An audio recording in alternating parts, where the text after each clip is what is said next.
Hi guys, so good morning. Ayan. So, bali may nagkaroon ng issue dun sa latest version ni Microsoft Windows. So, ang latest version natin, ayan. So, dito tayo sa Windows 11.25H2. Ayan, yung OS build 26200.7922. So, ito yung February 2026 na update. Ayan, yung February 10. So, bali, may na-discover lang ako na issue regarding dito. So, bali, na-mute yung aking sound, ayan, do sa notification and then sa lahat. So, hindi ma-play yung audio. So, bali, na-fix ko na to kanina and tuturo ko lang sa inyo kung paano siya ma-fix. So, yan, dito tayo sa ating desktop. Ayan, so, i-click nyo lang is Windows X. Ayan, para ma-trigger tong menu na to.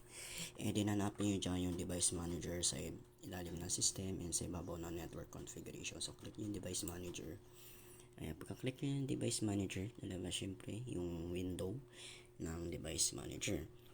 So, scroll down nyo lang sa pinakababa. Hanapin nyo itong sound and video and game controllers. Ito.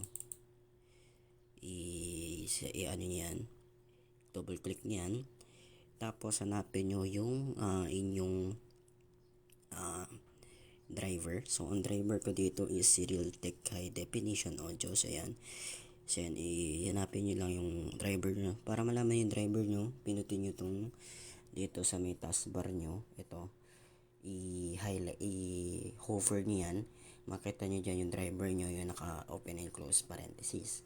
Tapos, pagkakita nyo dyan sa may inyong device manager, so right click nyo lang yan and then uninstall device nyo. Pag na-uninstall device nyo, i-refresh nyo lang yung buong device manager nyo. So lalabas dyan is cross out to. Ibig sabihin nun wala na siyang driver. So lalabas yan no driver. Tapos wait nyo lang mag-refresh yung inyong device manager. So pag nag-refresh yung device manager nyo, is babalik yan, ganyan niya yung inyong sound. So, pag dati nakaganyan yung akin tapos wala talaga siyang sound. Kahit i-full volume nyo, wala siyang sound.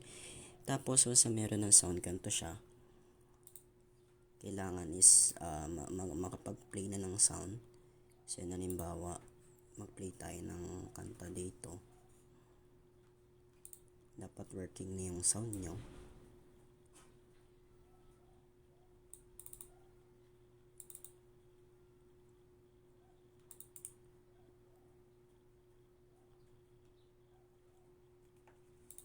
Dapat working na yung sound nyo. So, ganito dapat siya. Hindi dapat siya working na dapat yung sound nyo. Ayan. And yun lang guys. So, sana may natutunan kayo sa video natin. And don't forget to like, share, and subscribe. So, common nga pala to guys if nag-update yung inyong Windows. So, minsan may mga driver na hindi nag-work. And kailangan nyo lang siyang i-install and refresh nyo lang doon sa device manager. So, auto install naman yan once na nakakonect kayo sa wifi. So basta yung inyong driver is hindi siya hindi siya hindi siya na doon sa inyong